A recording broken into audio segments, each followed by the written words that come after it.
ನಶೆಯಲ್ಲಿ ಅವಳ ಜೊತೆ ಮದುವೆ ವಯಸ್ಸಿಗೆ ಬಂದಿರೋ ಮಕ್ಕಳ ಜೊತೆ ನರ್ತನ ಮಾಡ್ತಾ ಇದೆಯಲ್ಲ, ಊರಿನ ಜನ್ಮಕ್ಕಿಷ್ಟು ಸಗಡೆ ಹಾಕ. ಈ ಮೋದಿ ವಯಸ್ಸಿನಲ್ಲಿ ರಸಿಕತೆ ಬೇರೆ ಕೇಳು ನಿನಗೆ. ಎಸ್.ಪಿ. ಸಾಹೇಬ್ರೆ, ಇದು ನನ್ನ ಪರ್ಸನಲ್ ವಿಷಯ. ನಾನು ಒಪ್ಪಬಹುದು, ಇರುವ ವಯಸ್ಸಿನಲ್ಲಿ ಮಜಾ ಮಾಡುವ ಆಸೆ ನಂದು. ಈ ಮೋದಿ ವಯಸ್ಸಿನಲ್ಲಿ ರಸಿಕತೆ ಇರ್ತಿದ್ರೆ ಲೈಫಿಗೆ ಬೆಲೆನೇ ಇಲ್ಲ ರೀ. ಮುಂಚೆ ಬಾಯಿ ಸೆಂಟ್ರಲ್ ಮಿನಿಸ್ಟರ್ ಆಗಿ ಹುಡುಗಿಯ ಜೊತೆ ಮಜಾ ತಗೊಳ್ತಾ ಇದೆಯಲ್ಲ, ನಿನಗೆ ಸ್ವಲ್ಪನಾದ್ರೂ ನಾಚಿಕೆ ಮರ್ಯಾದೆ ಅನ್ನೋದು ಐತಲ್ಲ ನಿನಗೆ? ಓಟು ಕೊಟ್ಟ ಜನರ ಸರ್ವಾಂಗೀಣ ಸರ್ವೋತ್ತಮ ಅಭಿವೃದ್ಧಿಗಾಗಿ ನಿಗಾ ಇಟ್ಟು ದುಡಿಯೋದನ್ನ ಕಲಿ. ಸಾಹೇಬ್ರೆ, ಅದನ್ನ ನಿಮ್ಮಿಂದ ಪಾಠ ಕಲಿಯಬೇಕಾಗಿಲ್ಲ. ನಾಡಿನ ರಾಜ್ಯದ ಭವನಿಯನ್ನು ನಮಗೆ ಚೆನ್ನಾಗಿ ಗೊತ್ತಿದೆ. ನಾವು ಸಜೀವಿಗಳ ಹೊರತು ನಿರ್ಜೀವಿಗಳಲ್ಲ. ನಮ್ಮಪ್ಪನ ಜನಸೇವೆ ನಿರಂತರವಾಗಿರಬೇಕು. ಜೀವಂತ ಹೆಣವಾಗಬಾರದು. ಜನರಿಗೆ ತಾರಕವಾಗಬೇಕು ಹೊರತು ಮಾರಕವಾಗಬಾರದು. ಕಾಮಧೇನು ಕಲ್ಪವೃಕ್ಷವಾಗಿರಬೇಕೆಂಬುದೇ ನಮ್ಮ ರಾಜಕೀಯ ನೀತಿ. ನಾವು ನಮ್ಮ ಸರ್ಕಾರದ ಉನ್ನತಿ ಕಡೆಗೆ ನಿಗಾ ವಹಿಸ್ತೇವೆ ಹೊರತು ಅವನತಿ ಕಡೆಗೆ ಎಂದೂ ಕೊಂಡೊಯ್ಯುವುದಿಲ್ಲ. ಇನ್ನು ನಾವು ಈ ನಾಡಿನ ಜಿಲ್ಲೆಯ ಜನರಿಗೆ ಒಳ್ಳೆಯದನ್ನ ಮಾಡಿದ್ದೀನಿ, ಕೆಟ್ಟದೆಂದೂ ಮಾಡಿಲ್ಲ. ನಾನು ಮಂತ್ರಿ ಮಹೋದಯರೇ, ಯಾವುದು ಒಳ್ಳೆಯದನ್ನು ಮಾಡಿದರ? ರಾಜ್ಯದಲ್ಲಿ ಮುಂಗಾರು ಮಳೆ ಅಬ್ಬರಕ್ಕೆ ಅತಿವೃಷ್ಟಿಯಿಂದ ಹೊರ ಮನೆಯನ್ನು ಕಳೆದುಕೊಂಡು ರೈತರು ಗಂಜಿ ಕೇಂದ್ರದ ಆಶ್ರಯದಲ್ಲಿ ಆಹಾರ ಜೀವನ ಕಳೆಯುತ್ತಿದ್ದಾರೆ.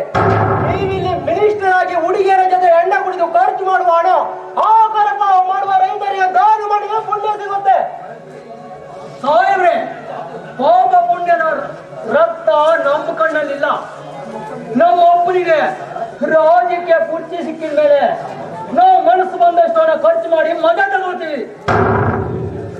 ವೃತ್ತಿನಿರತ ಗೋಸುಬೆ ನನ್ನ ಮಕ್ಕಳ, ನೀವು ಕಷ್ಟಪಟ್ಟು ದುಡಿದಾಡದ ಸಂಪಾದನೆ ಮಾಡಿ ಹಣದಿಂದ ಮಜಾ ತಗೋತಾ ಇಲ್ಲ. ಇನ್ನೊಬ್ಬರ ಪಾಪದ ಕಪ್ಪು ಹಣದಲ್ಲಿ ಮದುವೆ ಮದದಿಂದ ಮಜಾದಲ್ಲಿ ಬೆರೀತಾ ಇದ್ದೀರಾ. ಯಾವುದೇ ಹಣದಿಂದ ಮಜಾ ತಗೊಂಡ್ರು ಅದು ನಮ್ಮ ಸುಖಕ್ಕೆ ತಾನೆ. ಕಪ್ಪು ಹಣದಲ್ಲಿ ಮಜಾ ತೆಗೆದುಕೊಳ್ಳುವ ಮದ್ದಿಗಾಡಿ ಮಂಗನೆ ಜಾಸ್ತಿ ಮಾತನಾಡಿದ್ರೆ ಚರ್ಮ ಸುರಿದು ಬಿಡ್ತಾರೆ. ನಮ್ಮದೇ ಕೋಳಿ ಕುರಿ ಚರ್ಮವಲ್ಲ, ಇದು ರಾಜಕೀಯ ರಾಜ್ಯದಲ್ಲಿ ಕುಡಿಯುವಂತ ದೇಹ. ನಮ್ಮ ಈ ದೇಹದ ಬಲ ನಿಮಗಿನ್ನೂ ಗೊತ್ತಿಲ್ಲ. ಈ ದೇಹದ ಮುಂದೆ ಪರಾಕ್ರಮ ತೋರಿಸಿದ್ರೆ ನಿಮ್ಮ ಮರಣ ನಮ್ಮಿದ್ದರೆ. ಕೋಳಿ ಮಗನೇ, ಮರಣದ ಬಗ್ಗೆ ಮಾತೆತ್ತಿದ್ರೆ ಮರಣ ಹೋಪ ಮಾಡಿ ನಿಮ್ಮಂತ ನೀಚರ ಹಗರಣವನ್ನ ಬಯಲಿಗೆ ಹೇಳ್ತೀನಿ. ಪಾಪ ನಿಷ್ಠಾವಂತ ಎಸ್.ಪಿ. ಸಾಹೇಬನಿಗೆ ಮರಣದ ಎಚ್ಚರಿಕೆನ. ನೀವು ನಿಷ್ಠಾವಂತ ನಿರ್ಗವ್ಯ ಅಧಿಕಾರಿ ಎಂದು ಎಚ್ಚರಿಕೆ ಗಂಟೆ ಬಾರಿಸ್ತೀವಿ. ನನ್ನ 70ನೇ ವಯಸ್ಸಿನ ರಾಜಕೀಯ ನಿಮಗೆ ಇನ್ನೂ ಗೊತ್ತಿಲ್ಲ. ನೀನು ಮೊನ್ನೆ ಬಂದ ಬಚ್ಚ ಅಂತ ತುಚ್ಛವಾಗಿ ಕಾಣಬೇಡಿ. ನಿನ್ನ 70ನೇ ವಯಸ್ಸಿನ ರಾಜಕೀಯ ಚರಿತ್ರೆ ನಾನು 25 ದಿನದಲ್ಲಿ ಅರ್ಥಕೊಂಡಿದ್ದೀನಿ. ಹೀನಿಗೊತ್ತಿನ ನಿಮ್ಮ ಹೊರಸು ರಾಜಕೀಯ ಕಂಡು ನಾನೇ ಅಷ್ಟೇ ಅಲ್ಲ, ಈ ರಾಜ್ಯದ ಜನತೆಯ ಹುಚ್ಚರಾಗಿ ಬಿಟ್ಟಿದ್ದಾರೆ.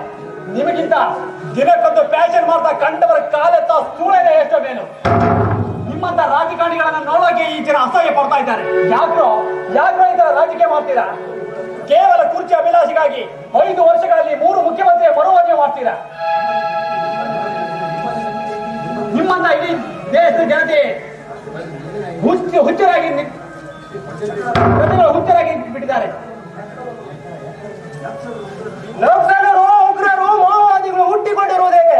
ನಿಮ್ಮಂತ ದುಷ್ಟ ರಾಜಕಾರಣಿಯನ್ನು ಸಂಹಾರ ಮಾಡಲು ಧರ್ಮ ಯಾತ್ರೆ, ಜನಜಾಗೃತಿ ಯಾತ್ರೆ, ಅಶ್ವಮೇಧ ಯಾತ್ರೆ, ಡಿಸ್ಕವರಿ ಯಾತ್ರೆ, ಜೈತ್ರ ಯಾತ್ರೆ, ನಿಮ್ಮ ರಾಜಕೀಯ ಯಾತ್ರೆ ಮುಗಿಯವರೆಗೂ ಜನ ಮಾತ್ರ ಸ್ಮಶಾನ ಯಾತ್ರೆ ಹಿಡಿತಾರೆ. ನೀವು ನಿಮ್ಮ ಸ್ವಾರ್ಥಕ್ಕಾಗಿ ರಾಜಕೀಯ ಜೀವ ನಿರ್ಜೀವನ ಮಾಡ್ತಿದ್ದೀರಾ. ಏಕಚಕ್ರಾಧಿಪತ್ಯ ರೂಪದ ಒಂದೇ ಪಕ್ಷದ ನಿಯಂತ್ರಣ ಸರ್ಕಾರವನ್ನು ಕಂಡಿದ್ದ ಜನರಿಗೆ 2 ಪಕ್ಷಗಳ ವಿಭಿನ್ನ ವೈಚಾರಿಕತೆ ಬಗ್ಗೆ ಕುತೂಹಲ ಎಂದಿಲ್ಲದ ಅಭಿಮಾನ ಇತ್ತು. ಆದ್ರೆ ನೀವು ಮೈತ್ರಿಕೂಟದಲ್ಲಿ ಊಟ ಮಾಡ್ತಾ ಜಗಳ ಮಾಡ್ತಾ ಪಕ್ಷ ತರೋದು ಇನ್ನೊಂದು ಪಕ್ಷಕ್ಕೆ ಸೇರ್ಪಡೆ ಆಗ್ತಾ ಜನತೆಯ ಸುಖ ಶಾಂತಿ ನೆಮ್ಮದಿಯನ್ನೇ ಹಾಳು ಮಾಡಬೇಡಿ. ಮಾಟ ಮಂತ್ರದ ರಾಜಕೀಯನ ಮಾಡಬೇಡಿ. ನಿಷ್ಠೆ ನಿದರ್ಶನದ ರಾಜಕೀಯ ಮಾಡಿ. ಇದರಿಂದ ನಿಮಗೂ ಒಳ್ಳೆಯದು, ಈ ರಾಜ್ಯದ ಜನತೆಗೂ ಒಳ್ಳೆಯದು. ಅನ್ಯಾಯದ ಅಂಗಳದಲ್ಲಿ ಅಧರ್ಮದ ಮೂರ್ತಿ ಪ್ರತಿಷ್ಠಾಪಿಸಿ ಅಧಿಕಾರ ಗದ್ದುಗೆ ಅಭಿಲಾಷಿಗೆ ಮಣಿದು ಭೂಗತ ಲೋಕದ ದೊರೆಯಾಗಿ ಜನತೆಯ ಸೌಮ್ಯ ಸೌಹಾರ್ದತೆಯನ್ನು ಸರ್ವನಾಶಿ ಪೂಜೆ ಮಾಡುವ ಬದಲು ನ್ಯಾಯದ ಅಂಗಳದಲ್ಲಿ ಧರ್ಮದ ಮೂರ್ತಿ ಪ್ರತಿಷ್ಠಾಪಿಸಿ ಸ್ನಾನದ ಮಡಿ ಬಿಟ್ಟು ಪೂಜೆ ಮಾಡಿ ರಾಜ್ಯದ ಅಭಿವೃದ್ಧಿಯಾಗಿ ದುಡಿದು ಸುಖ ಶಾಂತಿ ನೆಮ್ಮದಿ ಎಡೆಯಲ್ಲಿ ಗಿಡ ನೆಟ್ಟು ನಿರಂತರ ಸರ್ವ ಜನತೆ ಹಿತವನ್ನು ಕಾಪಾಡಿ. ನಮ್ಮ ಮನೆ ಸಗಣಿ ತಿಂದ ನಿನ್ನಂತ ನಿರ್ಗತಿಗಳಿಂದ ಪಾಠ ಕಳೆದುಕೊಳ್ಳುವುದು ಬಾಲಕರಲ್ವೋ ನಾವು. ದೇಶದ ಇಡೀ ರಾಜ್ಯದ ಹಿತವನ್ನು ಕಾಪಾಡುವುದಕ್ಕೋಸ್ಕರ ನಮ್ಮ ಡ್ಯಾಡಿಯವರು ಶ್ರಮಪಟ್ಟು ದುಡಿಯುತ್ತಿದ್ದಾರೆ. ನೆರೆ ಪೀಡಿತ ಹಳ್ಳಿಗಳಿಗೆ ಜಲವೃತ್ತ ಗ್ರಾಮಗಳಿಗೆ ಹೋದರಂತೂ ಸಮಾರಂಭ ಏರ್ಪಡಿಸಿ ಶ್ರೀಗಂಧದ ಹೂವಿನ ಹಾರಕ್ಕೆ ಸನ್ಮಾನ ಮಾಡ್ತಾರೆ. ಸನ್ಮಾನ ಮಾಡ್ತಾರೋ ಅಥವಾ ಗಂಡ ತಗೊಂಡು ಮುಖ ಕೊಡಿತಾರ ಅನ್ನೋದು ನಾವು ನೋಡ್ಬೇಕಾಗಿದೆ. ಉತ್ತಮ್, ನಮ್ಮ ಹೋರಾಟದಲ್ಲಿದ್ದು ನಮ್ಮ ಕಚರ ತಿಂದು ನಮ್ಮ ಬಗ್ಗೆ ನಮ್ಮ ಅಪ್ಪನ ಬಗ್ಗೆ ಹೀನಾಯವಾಗಿ ಹೀಯಾಳಿಸ್ಬೇಡ.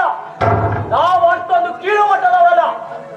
ರಾಜ್ಯದ 5.5 ಕೋಟಿ ಜನರಿಗೆ ನಮ್ಮ ಮೇಲೆ ಅಭಿಮಾನವಿದೆ, ಅನುಕಂಪವಿದೆ. ಅಭಿಮಾನ ಅನುಕಂಪದ ಮೇಲೆ ನಾವಿಂದು ರಾಜಕೀಯ ಮಾಡ್ತಾ ಇದ್ದೀವಿ. ನಮ್ಮ ಜೀವನದಲ್ಲಿ ನಾವ್ಯಾರು ಕೇಡು ಬಗೆದಿಲ್ಲ, ಬಗೆಯುವುದೂ ಇಲ್ಲ. ಯಾರ್ಯಾರಿಗೆ ಕೇಡು ಬಗೆದಿದ್ದಾರೆ ಅನ್ನೋದನ್ನ ನಾನು ಬರೆದಿಟ್ಕೊಂಡಿದ್ದೀನಿ. ದೇಸಾಯಿ, ಅರೆಸ್ಟ್ ಮಾಡಿ ಇವರಿಬ್ಬರನ್ನ. ಈ ಅನಿಷ್ಟ ಮೆಂಬರನ್ನು ಅರೆಸ್ಟ್ ಮಾಡು.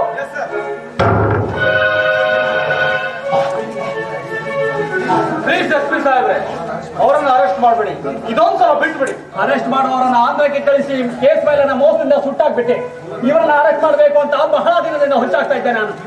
ಇವತ್ತು ನನ್ನ ಕೈಯಲ್ಲಿ ರೆಡ್ ಹ್ಯಾಂಡ್ ಆಗಿ ಸಿಕ್ಕಾಕೊಂಡ್ಬಿಟ್ರು.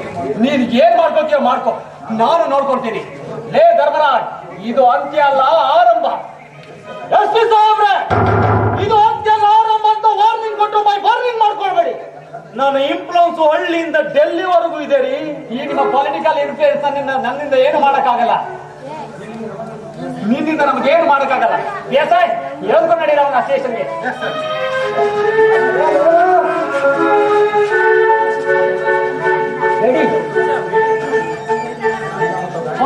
ಪಾಂಡಿವನಿಗೆ ಮನಸ್ಸು ಬೆಚ್ಚಗಾಗುವವರೆಗೂ ಹೊಡಿತಾರೆ. ಕೂಡಲೇ ಹೈಕಮಾಂಡರಿಗೆ ಫೋನ್ ಹಚ್ಚಿ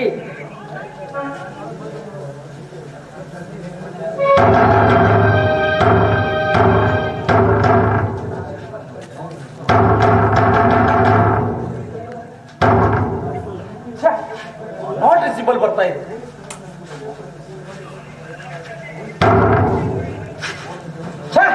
ಪೊಲೀಸ್ ಕಮಿಷನರ್ ಕೂಡ ಸ್ವಿಚ್ ಆಫ್ ಮಾಡಿದೆ. ಏನು ಮಾಡಿದ್ರು?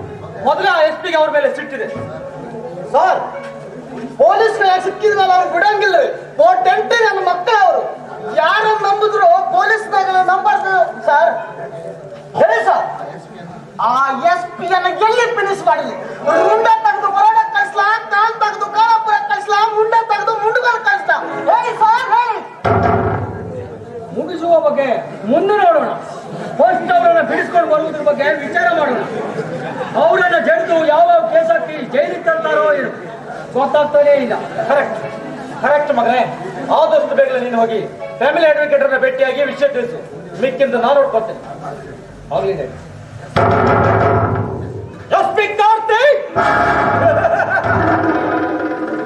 ಇನ್ನು ನಿನಗೆ ಈ ಭೂಮಿಯ ಋಣ ತೀರ್ತು ಮಗನೇ. ಇನ್ನು ನಿನಗೆ ಉಳಿಗಾಲವಿಲ್ಲ. ನಾನಿಡುವ 3ನೇ ಸ್ಕೆಚ್ ನಲ್ಲಿ ನೀ ಮಾತ್ರ ತಪ್ಪಿಸಿಕೊಳ್ಳಲಾರೆ. ನನ್ನ ಸೇಡಿನ ಕಿಡಿಗೆ ನಿನ್ನ ಕಿಡ್ನಿ ಪುಡಿ ಪುಡಿ ಮಾಡ್ತೀನಿ. ಆವಾಗಲೇ ನನ್ನ ಮನಸ್ಸಿಗೆ ಶಾಂತಿ. ನಮ್ಮ ಹಿಂದಿನ ವಿಷಯನೆಲ್ಲ ಆ ಎಸ್ ಪಿ ಸಾಹೇಬ್ರಿಗೆ ಇನ್ನೂ ಒಂದು ನಮ್ಮನ್ನ ಅರೆಸ್ಟ್ ಮಾಡಿ ಜೈಲಿಗೆ ತಪ್ಪಾನ. ಅವನೇನು ಜೈಲಿಗೆ ತಪ್ಪಾನ? ಅವರ ಪಿಂಡ ಜೈಲಿಗೆ ತಪ್ಪಲ್ಲ. ನಾನೇನು ಚಿಕ್ಕ ಮಗುವಲ್ಲ. ಎಸ್ ಮೇಲೆ ಎನ್ಕೌಂಟರ್ ಮಾಡೋದಕ್ಕಿಂತ ಫಸ್ಟ್ ನಮ್ಮ ಹಿಂದಿನ PS ಮುಗಿಸುವ ಬಗ್ಗೆ ಸುಪಾರಿ ರೆಡಿ ಮಾಡೋಣ.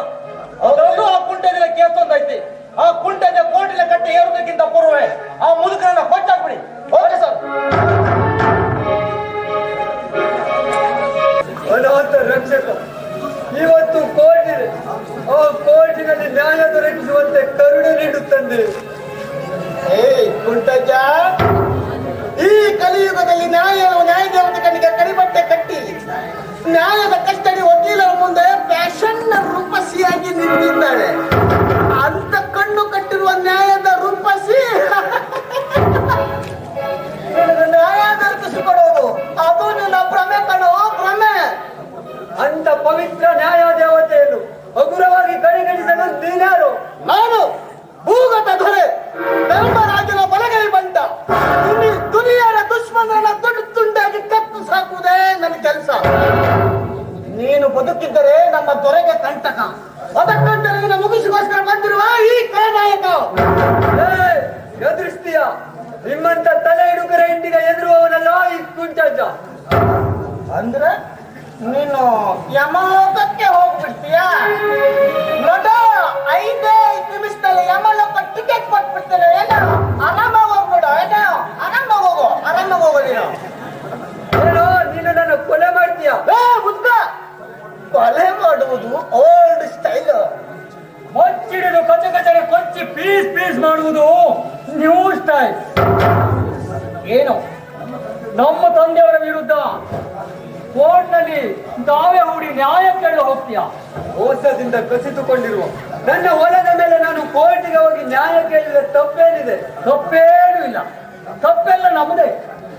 ಅಂದ್ಮೇಲೆ ನಿನ್ನಂತ ಅಜ್ಜಪ್ಪನನ್ನ ತಪ್ಪಗೆ ಬಿಟ್ರೆ ನಮ್ಮಪ್ಪನಿಗೆ ಎಲ್ಲಿಲ್ಲದ ಸಿಟ್ಟು ಬಂದ್ಬಿಡುತ್ತೆ. ಅದಕ್ಕೆ ಈ ಭೂಮಿ ಮೇಲೆ ನೀನ್ ಇರ್ಲೇಬಾರ್ದು ಅಂತ ಬೇಟೆಯಾಡಲು ಬಂದಿದ್ದೀವಿ. ಕರೆಕ್ಟ್ ಗುರು. ಬೇಟೆಯಾಡುವ ಮನುಷ್ಯ ಪ್ರಾಣಿಯ ಎದುರಿನಲ್ಲಿರುವಾಗ ಹಣೆಗೆ ಎವರಡಿ ಬ್ಯಾಟ್ರಿ ಕಟ್ಟಿ ಅಲ್ಲಿ ಹುಡುಕಾಡುವುದಕ್ಕೆ ಗುರಿ ಹಿಡಿದು ಹೊಡೆದು ಬಿಡ್ಲ. ಏನು ನ್ಯಾಯ ಕೇಳಲು ಹೋಗುವವರಿಗೆ ಸಾವಿನ ಬೆದರಿಕೆ ಕೊಡ್ತೀರ? ನನ್ನ ಸಾವಿಗೆ ನಾನು ಯಾವತ್ತೂ ಎದುರುವುದಿಲ್ಲ. ನೀವು ಮಾಡಿದ ತಪ್ಪಿಗೆ ಶಿಕ್ಷೆ ವಿಧಿಸ್ತೀನಿ. ನಮ್ಮ ಪಾಲಿಟಿಕ್ಸ್ ಪವರ್ ಮುಂದೆ ನಿನ್ನ ಆಟ ಏನು ನಡೆಯಲಾರದು. ಮುದುಕ ಮನೆಗೋಗಿ ಚಾಪೆ ಹಾಸಿ ನಿದ್ರೆ ಮಾಡು. ನಿದ್ರೆ ಮಾಡಲು ನಿರಾಧಾರಿ ಅಲ್ಲ ನಾನು. ಕೈ ಮುಗಿದು ಕೇಳ್ತೀನಿ, ನನ್ನ ಹೊಲ ನನಗೆ ಕೊಟ್ಟು ಪುಣ್ಯ ಕಟ್ಟಿಕೊಳ್ಳಿ. ನನ್ನಂತವನಿಗೆ ಮೋಸ ಮಾಡಿದ್ರೆ ನಿಮಗೆ ಒಳ್ಳೆಯದಾಗಲ್ಲ. ಪುಟ್ಟಜ ಹಾಗೆ ಬೇಡ, ನೀನು ನೋಡು ಹಾಗೆ ಬೇಡ. ಪುಟ್ಟಜ ನಮ್ಗೆ ಒಳ್ಳೇದಾಗ್ತಾ ಅಲ್ವಾ? ಪುಟ್ಟಜ ಒಳ್ಳೇದಾಗ್ತದಲ್ವಾ? ಒಳ್ಳೇದಾಗುದಿಲ್ಲ. ಅದಕ್ಕಂತ ನಾವು ಮುಗಿಸಿಗೋಸ್ಕರ ಬಂದಿದ್ದೀವಿ ಗುರು. ಎತ್ತು ಬಿಡ್ಲ. ಇನ್ನೇನು ನೀವು ಬದುಕಿದ್ರೆ ನಮಗ್ ತೊಂದ್ರೆ.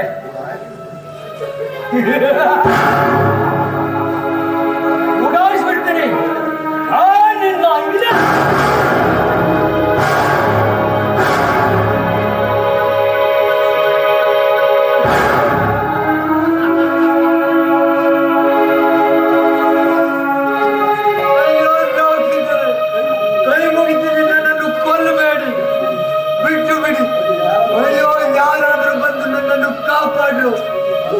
ಅಯ್ಯೋ ಪಾಪಿಗಳಿಂದ ನಾನು ಸತ್ತೆ. ಮಗಳೇ ರತ್ನ ಎಂದಿರುವೆ, ಓಡಿ ಬಾಬಾ ಎಂದಿರೇ.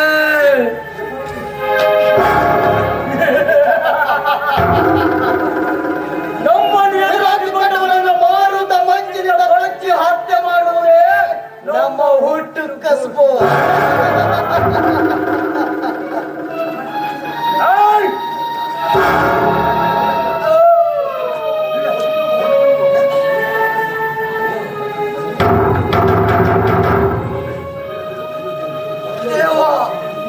ಈ ಬಡ ಮುದುಕನಿಗೆ ಎಂತ ಶಿಕ್ಷೆ ವಿಧಿಸಿದೆ? ನೀ ದೇವನಲ್ಲ. ನನ್ನಂತ ಅಮಾಯಕನ ಮೇಲೆ ಅಂತ ಕೈಯುವುದನ್ನು ನೋಡಿ ಕಣ್ಣು ಮುಚ್ಚಿ ಕುಳಿತಿದೆಯಾ ತಂದೆ? ನನ್ನ ಹೊಲಸಿಗೋಸ್ಕರ ಕೋಟಿನಲ್ಲಿ ತಾವೇ ಹೂಡಿದು ತಪ್ಪೆ. ಚೂಡೇರಂತೆ ಸಾಮ್ರಾಜ್ಯ ನಡೆಸುವ ಧರ್ಮರಾಜನ ಹುಟ್ಟಡಗಿಸಲು ಯಾರು ಹುಟ್ಟಿಲ್ಲ. ಮಚ್ಚಿನಿಂದ ನನ್ನನ್ನು ಸಾಯಿಸಿ ಬಿಟ್ಟಲ್ಲೋ ಪಾಪಿಗಳ. ಅಯ್ಯೋ ರಕ್ತ ಉರಿ ತಾಳಲಾರೆ.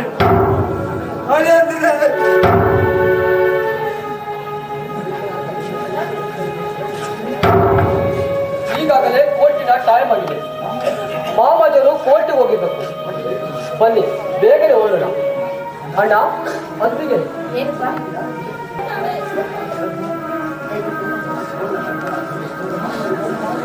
ರಕ್ತ ರಕ್ತ ರಮೇಶ್, ನನ್ನ ಮಾವನವರಿಗೆ ಏನಾಯ್ತು? ಸ್ವಾಮಿ, ನಮ್ಮ ಅಪ್ಪಾಜಿಯರ ದೇಹ ನೋಡಕ್ಕಾಗ್ತಾ ಇಲ್ಲ.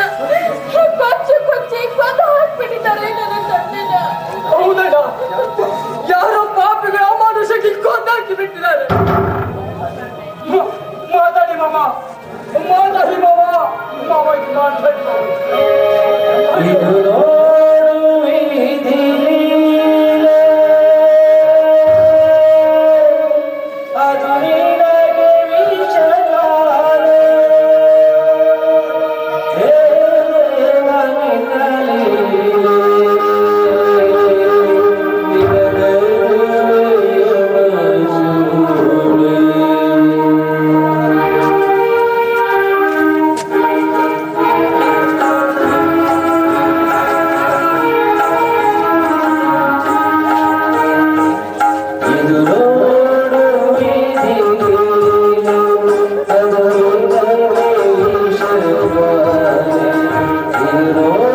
ಮೊದಲೇ ಗೊತ್ತಿದೆ. ಮೊದಲ ಪ್ರಕರಣದಲ್ಲಿ ಏನಾದರೂ ಅಂತ ಹೋಗುತ್ತಿದೆ. ಮಾಮಜರು ಬೇಡ ಬೇಡ ಅಂದರು.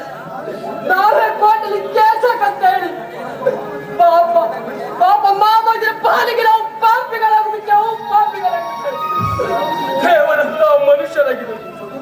ಬದುಕಿನಲ್ಲಿ ಕಷ್ಟಗಳನ್ನು ಅನುಭವಿಸಿ ನೊಂದು ಬೆಂದವರು ಕೊನೆಗೂ ಆ ದಾನವರ ಕೈಯಲ್ಲಿ ವಿಧಿವಶರಾದರೆ ರಮೇಶ್ ಇನ್ನು ಕಷ್ಟಾಕಿದ ಪಾತಕಿಗಳಿಗೆ ಶಿಕ್ಷೆ ಆಗಲೇಬೇಕು. ಅವರಂತ ಅಹಂಕಾರದ ಅಹಿಂಸಾಸುರನ್ನು ಬಿಡಬಾರದು ತಮ್ಮ, ಬಿಡಬಾರದು. ನನ್ನನ್ನು ಚಿತ್ರಿಸಿಕೊಂಡದ್ದು ಸಾಲದೆ ಆಗ ಇವಾಗ ನನ್ನ ತಂದೆಯನ್ನು ಪೊಲೀಸ್ ಹಿಡ್ಕೊಂಡು ಬಿಟ್ಟ. ಆ ಪಾಪಿಗಳ ರಾಕ್ಷಸನ್ನ ಸುಮ್ಮನೆ ಬಿಡಬಾರ್ದಪ್ಪ, ಬಿಡಬಾರ್ದು. ಹೊತ್ತಿಗೆ ಆಸೆ ಜೀವನ ಹತ್ಯೆ ಮಾಡೋದು ಸುಮ್ಮನೆ ಬಿಡಬಾರ್ದು. ನಾವು ಸುಮ್ಮನೆ ಬಿಟ್ರೆ ನಾವು ನಿಮ್ಮ ಮೈದಾನಾಗಿದ್ದು ಏನು ಪ್ರಯೋಜನ? ಅವರ ಅಂತ ಸಂಸ್ಕಾರಕ್ಕೆ ಅಂತ್ಯ ಆಡ್ಲೇಬೇಕು. ನ್ಯಾಯಕ್ಕಾಗಿ ಹೋರಾಡಿದ ಮೇಲೆ ಅನ್ಯಾಯ ಸಿಗದ ಅಪಾಯಕಾರಿ ಹತಮರನ್ನು ಅತಿ ಮಾನಸವಾಗಿ ಅಡ್ಡತ್ತಿಗೆ ತುಂಡು ಮಾಡಿದಾಗಲೇ ನಮ್ಮ ಮಾಮಜರ ಆತ್ಮಕ್ಕೆ ಶಾಂತಿ. ತಮ್ಮ ರಮೇಶ್, ನಾನಂತೂ ಕುರುಡ. ನನ್ನಿಂದಾಗಲಿ ಮನದಿಂದಾಗಲಿ ಅವರೊಡನೆ ಹೋರಾಡಲು ಸಾಧ್ಯವಿಲ್ಲ. ನೀವೇ ನಿಪುಣರಾಗಿ ನಿಪುಣರಾಗಿ ನಿಪುಣರಾಗಿ ಆ ದುರ್ವರ್ತನ ದುರಾತ್ಮರಿಗೆ ದುರ್ಗತಿ ಕಾಣಿಸಲೇಬೇಕು. ಅಣ್ಣ, ನಿಮ್ಮನ್ನು ಬಿಟ್ಟರೆ ನಮಗೆ ಯಾರಿದ್ದಾರೆ? ನೀವೇ ನಮ್ಮ ಬಾಯಿಗೆ ನೆರಳು. ನಿಮಗೋಸ್ಕರ ವಿಧಿವಶವಾಗಿಲ್ಲ, ಮಾಮಾಜಿಯರಿಗೋಸ್ಕರ ಅರಸತ್ವ ಅಧಿಕಾರದ ಧರ್ಮರಾಜನ ಸಂಗ್ರಾಮದಲ್ಲಿ ಸರದಾರರಾಗಿ ಸೋತ ಪಡೆದು ಸೋಯ ಮಾಡ್ತಾ ಇದ್ದಾರೆ. ನಾವು ಸ್ವಚ್ಛರಿದ್ದಾರಲ್ಲ, ಮೊದಲು ಮಾಮಾಜಿಯರ ಅಂತ್ಯಕ್ರಿಯೆ ಮಾಡೋಣ.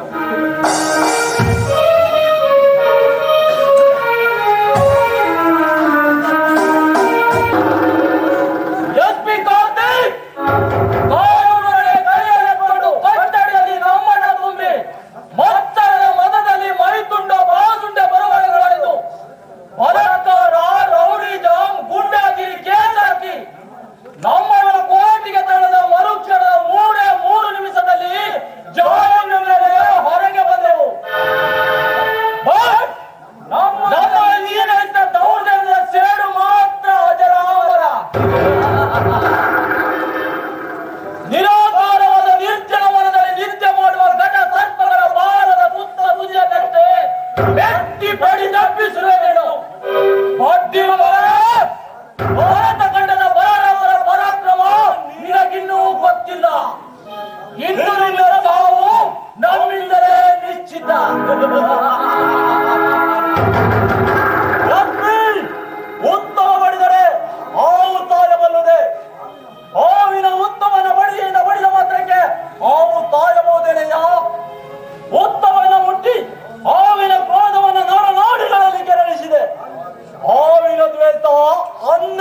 ನಾಯಿ ಬಾಲ ಎಂದಿಗೂ ಡೊಂಕೆ. ಅದನ್ನು ನಟ್ಟಿಗೆ ಮಾಡಲು ಯತ್ನಿಸುವುದು ನಿರರ್ಥಕ. ನಮ್ಮ ಮನಸ್ಸಿನ ಭಾವನೆಯ ಬಾಲಗಳು ನಾಯಿಯ ಬಾಲ ಇದ್ದ ಹಾಗೆ. ಅದನ್ನು ಎಷ್ಟೇ ಶ್ರಮಿಸಿದರೂ ನಮ್ಮಲ್ಲಿ ತುಂಬಿಕೊಂಡಿರುವ ಕಾಮ, ಕ್ರೋಧ, ಲೋಭ, ಮೋಹ, ಮದ, ಮತ್ಸರ ಎಂದಿಗೂ ಬದಲಾಗದು. ಎಸ್ಪಿ, ನೀನಕ್ಕೆ ನಮ್ಮನ್ನ ಗುತ್ತಿ ಬುದ್ಧಿ ಹೇಳಿದರು ಅದು ಮರುಭೂಮಿ ಮೇಲೆ ಹುಚ್ಚವೈದಂತೆ. ನೀನೀಗ ನಮ್ಮ ಮೈ ಮುಟ್ಟಿ ಸಿಟ್ಟನ್ನ ಬಿಸಿ ನೀರಿನಂತೆ ಕುದಿಸಿರುವೆ. ಆ ನೀರಿಗೆ